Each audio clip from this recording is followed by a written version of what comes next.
Hello.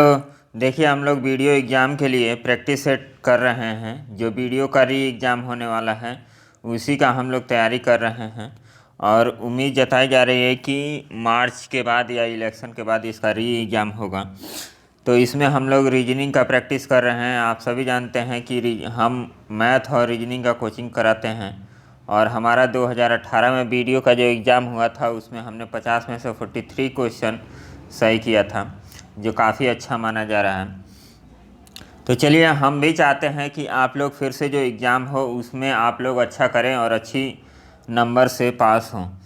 तो इस सिलसिले को जारी रखते हुए हम डेली शाम के 6 बजे एक प्रैक्टिस सेशन चला रहे हैं। उसमें ज़्यादा से ज़्यादा आप लोग पार्टिसिपेट कीजिए और अपने मार्क्स को बूस्ट कीजिए।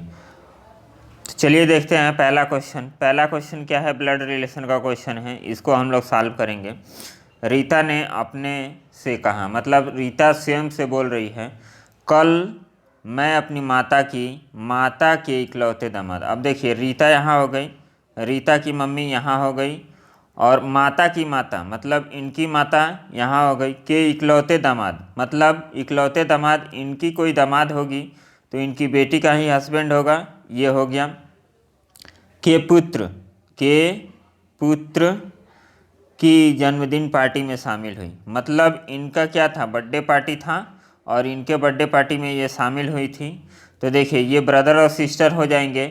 तो यहाँ पे क्या कह रहा है कि रीता उस व्यक्ति की कौन है जिनके बर्थडे पार्टी में वो शामिल हुई थी, जन्मदिन पार्टी में वो शामिल हुई थी।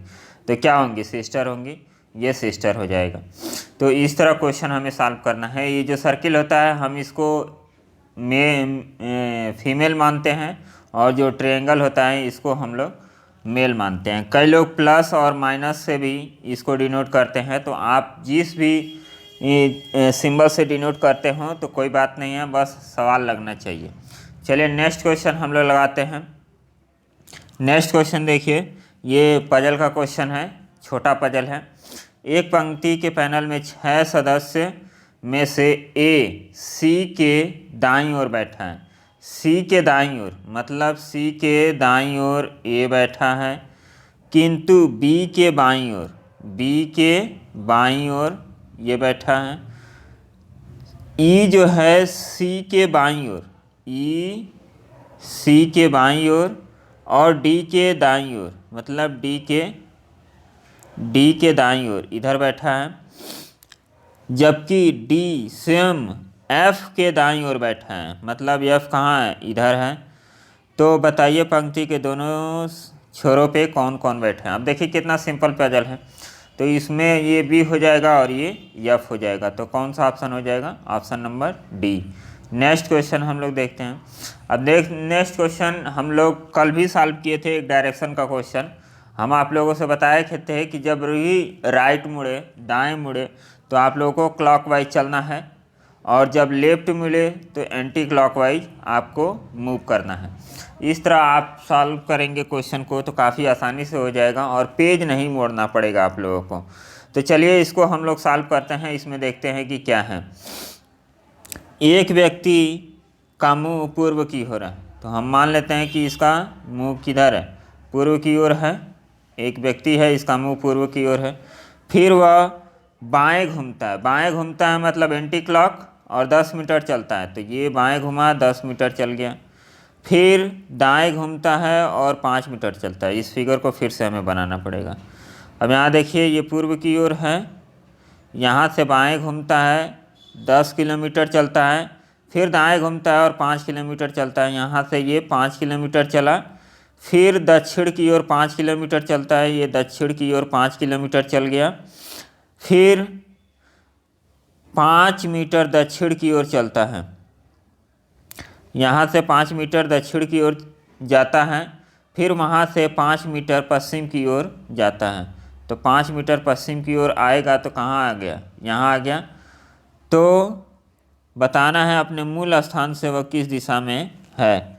तो मूल स्थान में किस दिशा में, मूल स्थान में किस दिशा में है, मतलब पॉइंट कहाँ था, यहाँ था। इसको हम नहीं मानेंगे क्योंकि ये हमने क्या किया, यहाँ पे उसका फेस था पूर्व की ओर और यहीं पे खड़ा था। तो यहाँ से वो किस दिशा में है, जो यहाँ पे पोजीशन ये कौन सा डायरेक्शन है, उत्तर की ओर है, तो ऑप्शन नंबर सी हो गया। नेक्स्ट क्वेश्चन भी काफ़ी अच्छा है।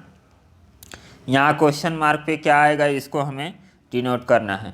तो देखिए यहाँ पे ध्यान से देखेंगे तो 1 और 5 कितना होता है, 6 और 6 का वर्ग कितना हो गया 36, 4 और 3 7, 7 का वर्ग 49, और 5 और 7 का 12, 12 का वर्ग इतना, तो 8 और 2 10, 10 का वर्ग कितना होगा 100 होगा। नेक्स्ट क्वेश्चन देखिए सेलॉक्स का क्वेश्चन है। सभी सड़कें पेड़ हैं। यहाँ पे हम सड़क बना रहे हैं, सभी सड़कें पेड़ है, ये पेड़ हो गया। कोई पेड़ दुकान नहीं है, मतलब ये दुकान है और इनका इससे कोई संबंध नहीं है। तो अब बताना है कोई दुकान सड़क नहीं है। अब देखिए दुकान और पेड़ का कोई संबंध नहीं है, तो सड़क का और दुकान का भी कोई संबंध नहीं है, क्योंकि क्या है ये पेड़ के अंदर है, तो इसलिए इसका भी कोई संबंध नहीं होगा। तो ये पहला तो सही हो गया। फिर कुछ पेड़ सड़क हैं, कुछ पेड़ सड़क हैं, मतलब बाहर से अंदर की तरफ आ रहे हैं, तो कुछ भी सही होता है, तो ये भी ऑप्शन सही हो गया। कोई सड़क दुकान नहीं है, कोई सड़क दुकान नहीं है। अब फिर से वही कह रहा है पहला वाला ये स्टेटमेंट, ये कोई दुकान सड़क नहीं है, कोई सड़क दुकान नहीं है, तो ये भी क्या होगा सही हो जाएगा। तो इसमें कौन सा ऑप्शन हो जाएगा, ये सभी निकलते हैं, मतलब सभी स्टेटमेंट सही हैं। नेक्स्ट क्वेश्चन हम लोग फिर से पढ़ते हैं। यहाँ पे देखिए सभी बसें कुत्ते हैं, कुछ कुत्ते घोड़े हैं। हमने आप लोगों को बताया है कि जब कथन क्या हो पॉजिटिव हो तो निष्कर्ष कभी निगेटिव नहीं निकलता है, तो निगेटिव वाले को तो काट दीजिए। बचा 1 और 2, 1 और 2 को हम लोग देख लेते हैं। पहले बना लेते हैं कि सभी बसें क्या हैं, कुत्ते हैं, मतलब डॉग हैं, यहाँ पे हो गया। कुछ कुत्ते क्या हैं, घोड़े हैं, कुछ कुत्ते घोड़े हैं। अब यहाँ पे देखिए क्या निकलेगा, कुछ घोड़े कुत्ते हैं, कुछ घोड़े कुत्ते हैं, तो सही है, पहला सही हो गया। दूसरा कुछ कुत्ते बस हैं, अब कुछ कुत्ते बस हैं, ये भी क्या हो गया सही हो गया, तो पहला वाला ऑप्शन सही हो जाएगा। इसमें ये ट्रिक जो हम आप लोगों को बता रहे हैं कि जब कथन क्या हो पॉजिटिव हो तो ये निगेटिव वाला स्टेटमेंट कभी नहीं सही होता है। यदि इसमें जब तक निगेटिव नहीं आएगा तब तक निष्कर्ष निगेटिव नहीं होता है, इसको याद रखिएगा। अब यहाँ पे देखिए ये डिसीजन मेकिंग का क्वेश्चन है, इसको हम लोग कैसे सॉल्व करेंगे। यहाँ पे दे रहा है कि हर वर्ष मानसून के दौरान शहर की अधिकांश सड़कों की हालत ख़राब हो जाती है, जिससे यात्रियों को भारी समस्या होती है, यात्रियों को भारी समस्या उठानी पड़ती है। इस तरह का कंडीशन आप लोग भी फेस किए होंगे कि जब बारिश होता है तो क्या होता है, रोड पे पानी लग जाता है, रोड टूट जाता है। तो इसका समाधान क्या है, इसमें आप लोगों को 3 स्टेटमेंट ये दिया है और 3 स्टेटमेंट में से बताना है कि कौन सा बेस्ट स्टेटमेंट होगा। अब देखिए नगर निकाय को भविष्य में सड़कों की मरम्मत के ठेके देते समय भारी जुर्माना की शर्त शामिल करनी चाहिए। अब देखिए नगर निकाय को भविष्य में जो भी सड़क बन रहा है उसमें मरम्मत जो भी की जा रही है, आप लोग जानते हैं कि कितना करप्शन होता है। यदि 100 रुपये की सड़क बन रही रहती है, एक एग्जाम्पल लेके हम समझा रहे हैं कि 100 रुपये वाली सड़क यदि आप बनाने का प्रस्ताव पास होता है तो उसमें 20 से 30 रुपया ही यूज होता है, बाकी सब क्या होता है अपने जेब में भर लेते हैं। तो इसका ये देखा जा सकता है। आगे हम देखते हैं कि आगे क्या कहा जा रहा है, उसके अनुसार से हम लोग डिसीजन लेंगे। शहर की सड़कों के रख रखाव के प्रभावी नगर निकाय अधिकारियों से स्पष्टीकरण मांगा जाना चाहिए कि हर साल सड़कों की हालत ख़राब क्यों हो जाती है। देखिए ये तो हमें लग रहा है कि एकदम सही है कि सड़क बन रहा है तो हर साल कैसे ख़राब हो जा रहा है, इसका स्पष्टीकरण मांगा जाना जरूरी है। मानसून के दौरान आम जनता को अपने वाहन सड़क पर जाने से बचना चाहिए, ये तो एकदम गलत है। दूसरा वाला, थर्ड वाला। अब देखिए इसमें हम लोग क्या कह सकते हैं, यदि आप कोई भी काम करवा रहे हैं, इसको डिसीजन को समझने के लिए आपको अपने ऊपर इसको अप्लाई करना है। आप एक बिल्डिंग बनवा रहे हैं और बिल्डिंग में क्या है, आप मालिक हैं और मजदूर लोग आए और मिस्त्री लोग आए काम किए, तो आप ये देखेंगे ना कि हमारी बिल्डिंग कैसी बन रही है। हाँ, हम इन दोनों पे विचार कर रहे हैं और देखते हैं कि सही होता है कि नहीं होता है। यदि आपकी बिल्डिंग 10 दिन बाद यदि गिरने वाली होगी तो क्या मिस्त्री के पास जाके पूछेंगे नहीं कि आपने कैसे बनाया, हमारी बिल्डिंग गिर रही है या टूट रही है, जो भी हो, तो उससे जाके जवाब तलब करेंगे। और जवाब तलब करने के बाद यदि मान लीजिए कि आपका 10,000 का या 20,000 का नुकसान हुआ तो उससे कहेंगे कि इसकी भरपाई भी करो। तो ऐसा आप भी सोचेंगे। तो आपको क्या करना है, यहाँ पे मालिक बन के सोचना है कि हाँ हम ये काम करवा रहे हैं तो इस काम को करवाने में हमें क्या नुकसान हो सकता है, क्या फ़ायदा हो सकता है। तो इस हिसाब से देखा जाए तो ये पहला भी सही है कि उनको जुर्माना लगाइए, आपका काम ख़राब कर दिए हैं।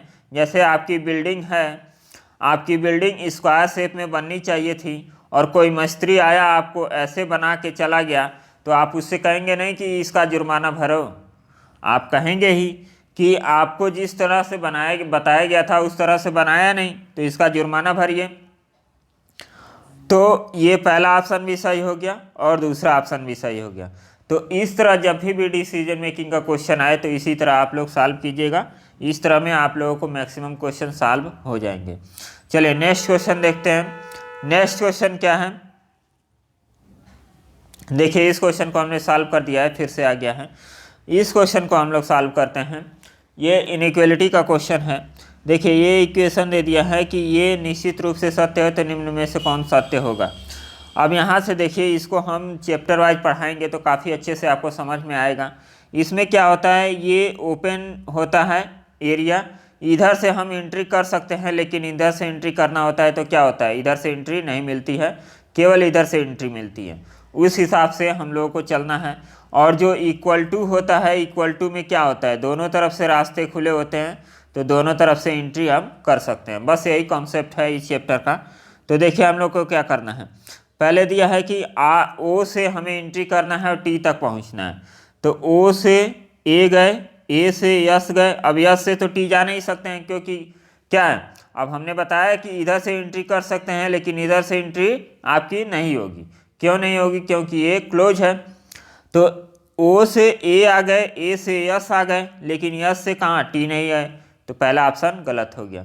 और फिर देखिए ये आर से हमें जाना है यस की तरफ, आर यहाँ है, आर से ओ से ए से यस, मतलब यहाँ पे एंट्री मिल गई हमको, तो ये वाला ऑप्शन आपका सही हो गया, मतलब बी ऑप्शन आपका सही हो गया। अब ओ से यस, अब यहाँ भी देखिए यहाँ इक्वल टू कब सही होता है, जब दो लोगों के बीच में इक्वल टू साइन हमेशा मौजूद हो। तो यहाँ पे इक्वल टू दिया है, बस यहाँ पे इक्वल टू नहीं दिया, इसलिए ये क्या हो गया, गलत हो गया। टी से ए देख लेते हैं। अब देखिए टी से यस तो गया, यस से के बाद दरवाज़ा बंद, तो ये गलत हो गया। फिर आर से टी, आर से टी, आर से हम यस तक आ सकते हैं, फिर यस से हम आगे नहीं जा सकते हैं। तो इसका सही ऑप्शन जो होगा वो क्या होगा, बी वाला ऑप्शन हो जाएगा। नेक्स्ट क्वेश्चन देखिए। नेक्स्ट क्वेश्चन एक पजल का क्वेश्चन है और इसको कैसे सॉल्व करना है इसको हम देखते हैं। इस टाइप के क्वेश्चन, छोटे छोटे जो क्वेश्चन आपके एग्जाम में आने वाले हैं, आपने वीडियो का जो पेपर पहले पिछला देखा होगा उसमें आप लोगों को देखने को मिला होगा कि छोटे छोटे पजल आ रहे हैं एग्ज़ाम में। तो उसको कैसे हमें टेकल करना है इसको हमें समझने की ज़रूरत है। अब देखिए हम लोग इसको कैसे सॉल्व करेंगे। देखिए यस यू की पुत्री है, यस जो है यू की पुत्री है, मतलब डॉटर, सर्किल बना दिए। भी के केवल 2 बच्चे हैं। अब देखिए यहाँ पे हम भी बना लेते हैं और इसके 2 बच्चे हैं यहाँ पे, यस तथा वाई। अब देखिए भी है, भी के 2 बच्चे हैं, एक यस है मतलब यस यहाँ पे आ गया, और उसके बाद एक वाई है तो इसका या ब्रदर होगा या सिस्टर होगा, और भी की शादी इससे हुई होगी, ये तो कन्फर्म है। पी बी का भाई है, अब पी बी का भाई है, अभी कहीं नहीं जुड़ सकता है, इसको छोड़िए। भी को केवल 2 पुत्रियां हैं, ये भी है, भी को केवल 2 पुत्रियां हैं, मतलब एक तो पहले से हो गई और ये भी हो गई पुत्री। जे यू की माता है, जे जो है यू की माता है, यहाँ पे हो गया। जे का विवाह यल के साथ हुआ है तो ये यल हो गया, ये हस्बैंड हो जाएगा जे का। पी का विवाह यश के साथ हुआ है, तो पी का विवाह यश के साथ हुआ है, तो पी भी क्या हो गया, हस्बैंड हो जाएगा यश का। टी का पुत्र है। अब देखिए भी जो है पुत्र है किसका, टी का, यहाँ पे हम लोग टी बना लेते हैं, तो ये जब मेल हो गया तो ये क्या होगा, फीमेल हो गया। अब हमें आंसर देना है, निम्नलिखित में से बी की सिस्टर इन लॉ कौन होगी। अब बी की सिस्टर इन लॉ, अब हम यहाँ पे एक स्टेटमेंट छोड़े हैं कि पी बी का भाई है, पी बी का भाई है यहाँ पे, लेकिन बी का जेंडर अभी नहीं पता है। तो हमने पूरा पजल सॉल्व कर दिया है, अब इसको हमें सॉल्व करना है क्वेश्चन। निम्नलिखित में से बी की सिस्टर इन लॉ कौन होगी। अब देखिए बी यहाँ पे है, बी का भाई ये है, और ए का ये पी का कौन, पी मेल है, तो मेल ये हस्बैंड है किसका, यश का, तो यश क्या हो गया, ये यश बी की सिस्टर इन लॉ होगी, मतलब साली होंगी। फिर निम्नलिखित में से यू की माता कौन है, यू के पिता। अब देखिए यू के माता जे हैं और जे के पिता कौन है, जे का हस्बैंड कौन है, यल, तो यल इसके क्या हो जाएंगे, फादर हो जाएंगे, तो ये डी ऑप्शन हो गया। भी किस प्रकार पी से संबंधित है।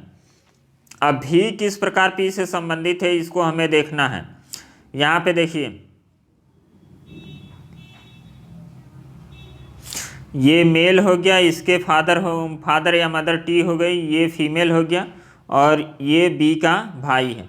अब हमें पूछ रहा है कि भी किस प्रकार पी से संबंधित है। अब देखिए भी क्या हो गया, भी की लड़की है यश, और यश का हस्बैंड कौन है, पी, तो भी क्या होगा, भी ससुर होगा, और ये सास होगा पी का, तो यहाँ पे क्या हो जाएगा, ससुर हो जाएगा, ए ऑप्शन।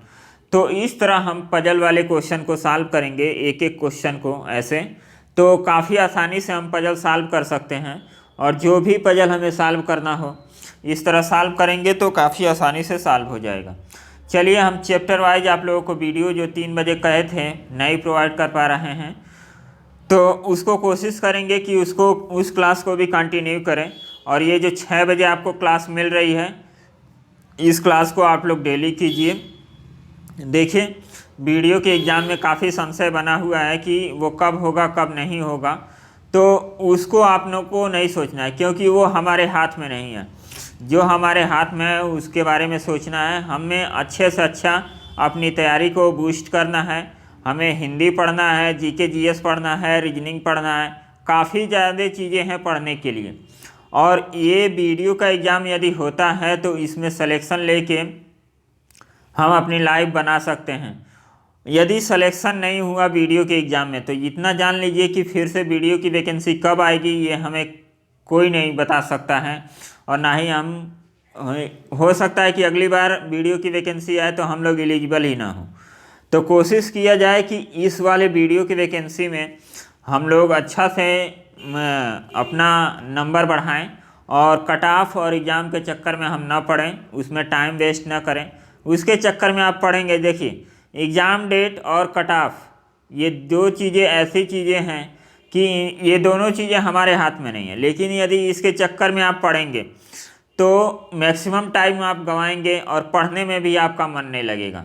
तो जब पढ़ने में मन नहीं लगेगा और आपकी तैयारी क्या हो जाएगी, जो तैयारी है वो भी डाउन हो जाएगी तैयारी। तो आप इस चक्करों में मत पड़िए। यदि ये डेट आएगा तो वो सबको पता चल जाएगा कि हाँ कब डेट आ रहा है कब नहीं आ रहा है। अचानक डेट आ गया, आपका प्रिपरेशन लेवल काफ़ी डाउन हो गया है, तो फिर क्या करेंगे। 10 से 15 दिन मिलता है समय, तो उस समय में आप तैयारी कर नहीं पाएंगे, तो फिर दिक्कत होगी। तो आप लोग अपने तैयारी पे ध्यान दीजिए, और कट ऑफ तो आप खुद बनाइए अपना। आप सेट कीजिए कि हमें 250 नंबर लेके आना है, 250 प्लस नंबर लेके आना है, ताकि हमको कट ऑफ के बारे में कोई चिंता ना हो। और एक बात जान लीजिए, धांधली हुई थी वैकेंसी में, इस बार फिर से होगी। 10 से 20% होगी, क्योंकि ये धांधली कोई नहीं रोक सकता है। पहले थोड़ा जब ज़्यादा हुआ था, इसमें थोड़ा सा कम होगा। तो हमें इन सब को नकारते हुए अपना एक सीट कंफर्म करना है। उसके लिए हमने अपनी जो प्रिपरेशन लेवल है काफ़ी ज़्यादा स्ट्रांग रखना है, तो उसको हमें मेंटेन रखना है। और इसको आपको टारगेट बना के चलना है कि हम 300 में से 250 नंबर प्लस लेके आएँ, ताकि हमारा जो सिलेक्शन हो एकदम परफेक्ट हो और पक्का हो। हमें ये बाद में ना देखना पड़े कि हमारा कट ऑफ कितना जा रहा है और कितना नहीं। मान लीजिए कट ऑफ आपका 210 जा रहा है, आपने 30-40 नंबर ऊपर हैं, तो क्या आपको कोई टेंशन लेने की ज़रूरत है? तो इतना करना है कि हम 30 से 40 नंबर कट ऑफ से ऊपर रहें, ताकि हमें कोई टेंशन ना रहे। तो चलिए हम लोग ऐसे ही अपनी तैयारी को बूस्ट करेंगे, और जो भी दिक्कत हो आप कमेंट करके हमें बताइएगा, तो हम हमारे लायक वो प्रॉब्लम होगी, जैसे हम उसके बारे में जानते होंगे तो हम आप लोगों की ज़रूर हेल्प करेंगे। और हमारी कोशिश है कि आप लोग तैयारी पे ध्यान दीजिए, प्रिपरेशन पे ध्यान दीजिए, अपने स्टडी पे ध्यान दीजिए, और फालतू चीज़ों में नहीं पढ़ना है, क्योंकि जो अदर चीज़ें हैं वो हमारे हाथ में नहीं हैं। जो हमारे हाथ में नहीं है उसके बारे में हमें ज़्यादा नहीं सोचना है, जो हम कर सकते हैं उसके बारे में सोचना है कि हम क्या कर सकते हैं। आप अच्छे से तैयारी कर सकते हैं, अच्छे से तैयारी कीजिए, बाकी छोड़ दीजिए। तो चलिए मिलते हैं नेक्स्ट वीडियो में, और तब तक के लिए धन्यवाद। अच्छे से पढ़ाई कीजिए और मस्त रहिए। Bye bye.